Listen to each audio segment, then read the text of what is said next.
After I sang the song I composed for my dad's birthday, he was elated. That's amazing, Aura. You're truly a star. Really? Can I join America's Got Talent then? No way. Anything but that. Oh, jeez. Hi, I'm Aura.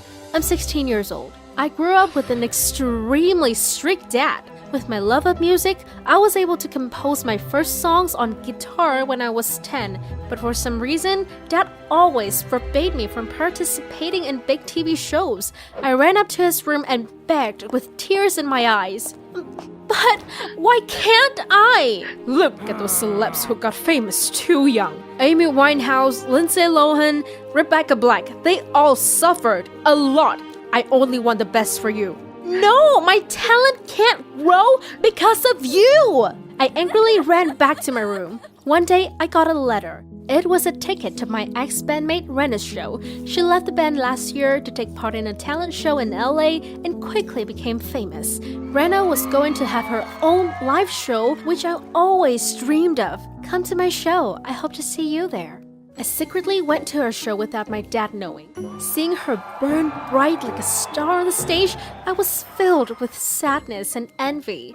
At the end of the show, Rena hugged me. Aura, I miss you so much. You're so amazing, Rena. I wished I could do that too. Well, why not? Sign up for the next talent season.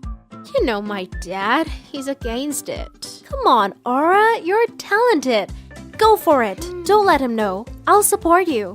The conversation with Rana made me think a lot. I decided to secretly carry my guitar to the talent show's audition.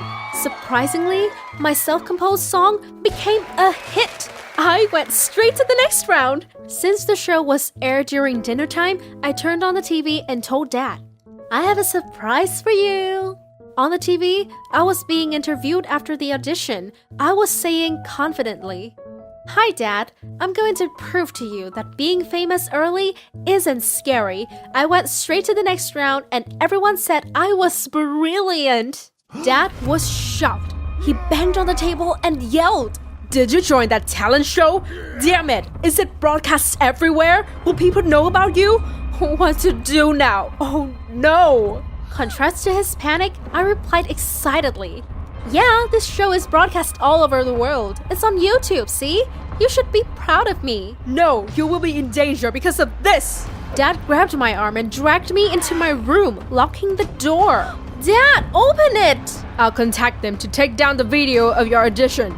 I tried banging on the door and begging, but to no avail. In just 2 days, the second round of the contest will take place. I must escape from my room. The window! Yes! That's the only way. But I didn't have any ropes in my room, so with my clothes, I tied them up and sneaked down. Yes! I rocked! After I finished the second round, a luxurious woman, accompanied by a group of bodyguards, came to me. She gave me a bouquet. Meet me at Monte Restaurant, sweetie. She is Maya, the owner of a famous record label who has helped many singers become famous. When I got there, Maya revealed a shocking news. I'm your mom, Aura. I can make you a star. Impossible. My dad said that my mom had died a long time ago. Maya scoffed. That old fart hated me. He took you away from me and lied to you. Leave him, Aura. I'll help you live with your dream. I need to discuss it with my dad first. Either now or never. I don't want him to know this. At that point, I had made up my mind. No, I'll definitely go back to him. Maya lifted her chin. Immediately, the bodyguards helped me back and covered my nose with a cloth. Before I knew it, I had fallen asleep. When I woke up, I found myself in a luxurious villa. Maya was smoking next to me. You're in the suburbs. It's very far from your house. Just stay here and listen to me, sweetie. Wait, where's my phone? I want to call Dad. I have it. Now listen to me first, Aura. Do you want to live with a father who suppresses your talent, or with a mother who can make you a star? She began to tear up. He sabotaged my career and kicked me out of the house. He even took you away. If it hadn't been for this show, I wouldn't have found you. Wow, I didn't know she suffered so much. I hugged my mom after hearing her sad story. I understand. He always forbids me from showing my talent as well. I want to perform. I'll stay with you, Mom. Maya was delighted. She asked a lot of talented people to help me practice for the finals, but still, I wasn't allowed to use my phone or any other means of communication. Honestly, I just wanted to call Dad to say I was fine, but every step I took was heavily watched by my mom's bodyguards. The training session was tough beyond imagination. Sometimes I only slept 3 hours a day. One day, when I was exhausted after many hours of practice, Mom told me to put on makeup to attend a press conference. I whined, "Mom, can I take a break first?" But she coldly replied, "If you want to be a star, you must sacrifice a lot of things. Get used to it." After the press conference, I overheard a conversation between Mom and her manager. She will lay golden eggs for us. She must be exploited to her full potential. Then my body suddenly felt hot. I wanted to collapse because I was too tired. I tried to call Mom, but again, she just replied coldly, "Go back to your room and rest. I have an important meeting." Gosh, I missed my dad. If I was sick, he certainly wouldn't leave me like that. On the final day of the talent show, when I was preparing backstage, there was a ruckus outside the waiting room. A man was trying to get inside but was held back by security. It was Dad! I ran to him, but Maya's bodyguards caught me. Dad was dragged out mercilessly. Maya suddenly appeared and said, "Focus on the show. You must win, sweetie. I'll handle him." Nervously, I walked onto the stage. This is bad. I must see my dad. In my mind, an idea popped up. Knowing that the show was live broadcasting, I picked up the mic and instead of performing, I said loudly in front of everyone, "This show's organizers and Maya are liars. They forbade me from seeing my dad and brutally dragged him out. I demand to see my dad before I perform." All went silent at my accusation. They were forced to let my dad in. At that moment, he rushed up to the stage, took my hand, and led me away to everyone's astonishment. At the show campus, Maya stopped us. "Berwin, you can't take her away from me that easily." Dad stepped forward and grunted, Leave us alone, Maya. When Aura was a baby, you abandoned us for your career. Now you have the balls to take her back? She angrily replied, "Is that why you kept her hidden and kept moving house? I couldn't find her all these years." You kidnapped her when she was 3, you lunatic. I had to rescue her from you. You promised her fame just to separate us. I didn't know my mom was such a crazy person. At that moment, a bunch of reporters rushed over, constantly taking pictures and asking Maya, "What is your real relationship with Aura? Are you separating Aura and her father?" Under heavy pressure, she quickly explained, "Please calm down. It's just a normal family conversation." Taking advantage of the chaos, we ran away from there. On the way home, my dad suddenly burst into tears. I don't want you to leave me the way your mom did. It was the first time I saw him so vulnerable. I hugged him tightly. I'll never do that, Dad. Maybe later, when I grow up, I'd fulfill my dream in a different way.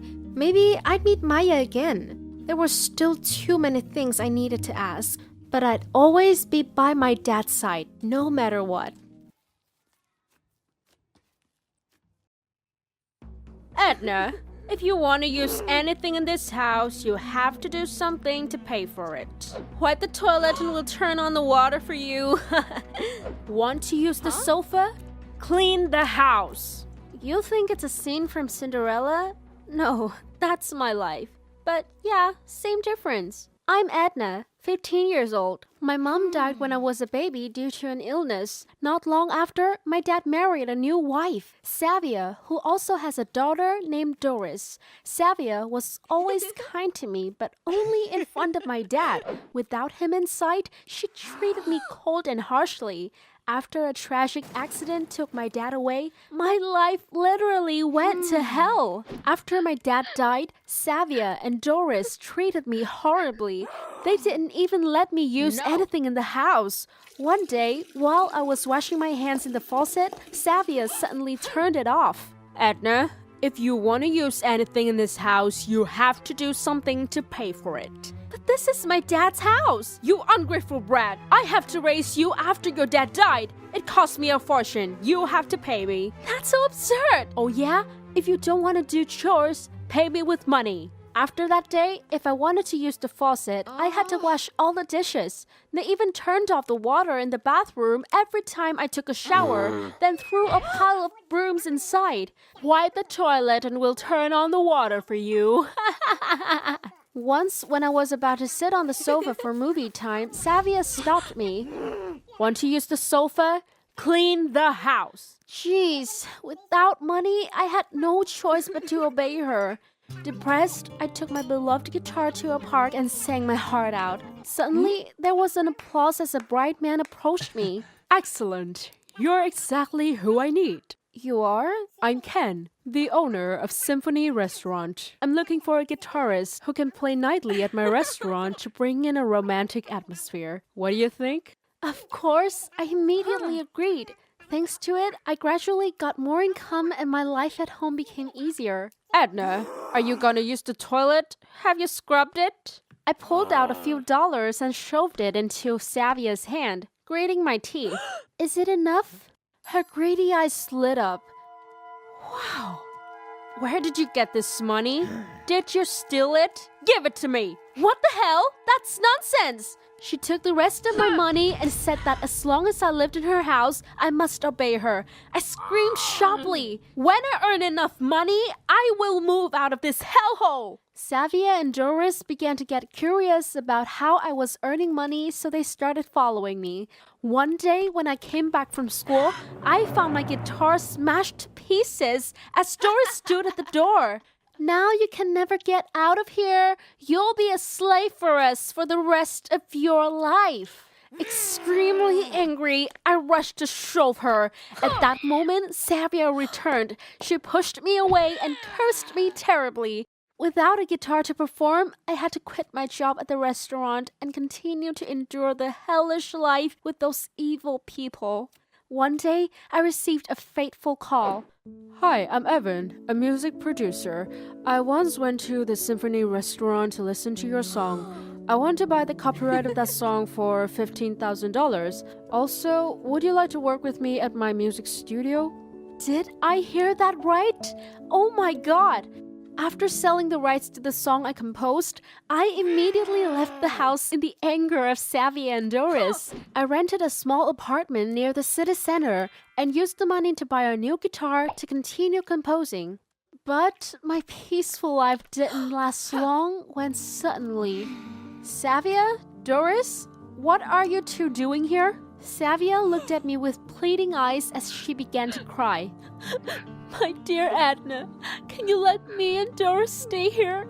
I had to sell the house because we went broke. No, never. Edna, please take pity on us. I've taken care of you since your father died. Do you really have the heart to cast me away? Seeing their pathetic appearance, I was moved and decided to let them stay at my house, but on one condition. You and Doris have to do all the housework if you want to stay. What? Are you trying to get revenge on me, Brad? It's up to you. Do it or get out. I knew they were annoyed but had to agree anyway since they couldn't go anywhere else. They finally experienced how I felt before. Sweet. But that didn't last long. Every day when I came home, Savia was eating snacks and lounging on the sofa, watching a movie. She even shamelessly threw a party at my house without my permission and called all her friends over. Contrary to Savia, Doris was surprisingly very well behaved. She was friendly with me, obediently following my requests. One day, she stood in front of my room and timidly said, "Edna, can you teach me how to play the guitar?" I doubted. "Are you up to something?" "No, I just feel so ashamed that I used to be so cruel to you. Mom told me to do that, but I actually admire you, Edna." Seeing Doris' sincerity, I led her into my room to teach her how to play. Doris looked at me with awe. "Are you working on new songs? Can I hear them?" I smiled and said, "Sure, maybe you can give me some feedback." We had a truly wonderful time. Thanks to that, Doris and I slowly got closer. One day, I asked her, "Your birthday is coming. Is there anything you want?" She just shook her head. "Nah, I'm happy enough to have you by my side." One fine day, while I was at a coffee shop, there was a program, live stream with emerging stars on TV. When familiar tunes started playing, I was beyond shocked. It was a newly composed song that I hadn't released. More than that, on the TV screen, Doris was holding a guitar playing that song. She excitedly exclaimed, "Hi everyone, I'm Doris, and this is my new song. Hope you like it." What? How blatant! I immediately returned home to find her. "Doris, did you steal my work?" She smiled calmly. "Calm down, Edna. It's just a song. Don't overact. Think of it as your gift for my birthday, okay?" The irony is that the song was a huge success. It was played everywhere and quickly became a hit. Doris began to be noticed and invited to sing on several stages. It turned out that she could actually sing and play, but only pretended to be clueless to approach me and steal my songs. Unable to endure it any longer, I asked Evan, my music producer, to support me. He helped me organize a press conference with a lot of reporters in attendance. On the stage, I said confidently, "Ladies and gentlemen, Doris has stolen my work. Here's my original draft and demo video of the song while I was composing it." After that, Doris was violently shunned by the audience and fined a large amount of money. When I got home, she and her mom had already left, probably out of shame. I honestly hope they won't appear in my life again.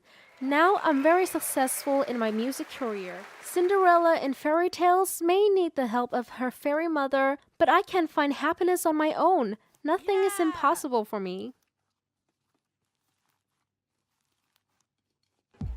On my birthday, I panicked when I saw my stepmom wearing the exact same outfit with me. "Diana, are you seriously going to dress like me for my birthday? Come on, Oliver. We both look great." Although I tried to convince her, she refused to change into a different outfit. It's so embarrassing. After thinking for a while, I went back to my room, quickly fixed my dress and added some accessories. Now I look even more beautiful than her. Thought everything would be fine from there, but no. While my friends were taking pictures, she kept trying to take my place. She even took off her jacket to stand out more. What the heck? I pushed Diana away and tried to pose for the cameras. Our battle only ended when she slipped and fell on top of me. "Hi, my name is Oliver. Diana is my dad's girlfriend. Over a month ago, she moved in with us. After more than 6 years since my mom's death, I felt elated when my dad finally dated again. However, having someone move in with us was not easy, especially with someone like Diana. She seemed to have a particular obsession with her looks. Although she was nearly 50 years old, Diana still dressed and behaved like a teenage girl. One day, my dad decided to organize a party to invite all his colleagues to attend. Before it started, Diana unexpectedly asked me to go shopping with her. We're finally going to have a great time. Dad also said it would be a good opportunity for us to get closer, so reluctantly, I accepted. That day, we went shopping together to choose party dress. After 1 hour, I finally found a dress that suited me. When I tried it on, I looked unbelievably good. You look amazing! It was made for you! The salesman helped me to zip the lock while constantly praising my appearance. Suddenly, Diana asked to try on that dress. The shocked salesman tactfully suggested she choose another dress that was more suitable because obviously, the one I was wearing was too childish for her age and small for her size, but Diana got angry and scolded them because she thought she was being body shamed. At that point, I felt very uncomfortable. I didn't understand why she wanted to be so ridiculously young. But then, because Diana treated me alright and she was my dad's soon-to-be wife, I decided to give her that dress before she lunched at that poor salesperson. On the day of the party, Diana wore that new dress and went with my dad to greet the guests. But somehow, she seemed strange. She looked suffocated and moved with difficulty all the time. Diana, are you alright? Not really. The dress is too tight around my waist. I can't breathe. I told you so. Do you want to change? Nope, I'm fine. I can do it. But disaster struck when my dad took Diana to greet his boss. She held her breath and smiled so naturally.